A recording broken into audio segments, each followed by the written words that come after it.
শেখ হাসিনা পালিয়ে যাবার সময় কাপড় চোপড় নিয়ে যেতে পারেনি, বাক্স ভরে টাকা নিয়ে পালিয়ে গেছে। এখন ভারতে অবস্থান করে দেশে অশান্তি সৃষ্টির পায়তারা করছে। দেশের বিভিন্ন জায়গায় গুপ্ত হত্যার পরিকল্পনা করছে। তারা সচিবালয়ে আগুন দিয়েছে বলে মন্তব্য করেছেন লিবারেল ডেমোক্রেটিক পার্টি এলডিপির সম্মানিত প্রেসিডেন্ট ডক্টর কর্নেল অলি আহমেদ বীর বিক্রম।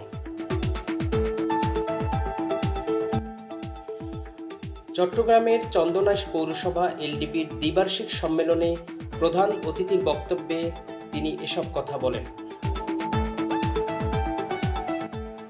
এ সময় এম আইনুল কবিরের সভাপতিত্বে চট্টগ্রাম দক্ষিণ জেলা এলডিপির সভাপতি এম ইয়াকুব আলী, মোহাম্মদ মোতাহের মিয়া সহ অসংখ্য নেতাকর্মী উপস্থিত ছিলেন।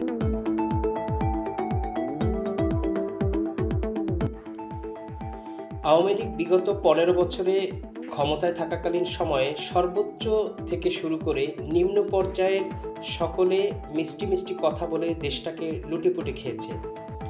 এখন তারা কোথায়? তাদেরকে এখন কেউ গ্রহণ করবে না, তাদের জায়গা হবে স্যাটেলাইটে বলে মন্তব্য করেন দলের প্রেসিডিয়াম সদস্য অধ্যাপক মোহাম্মদ ওমর ফারুক। রাজনীতির দর্পণ থেকে রিপোর্ট করছি আমি মোহাম্মদ নুরুল আলম।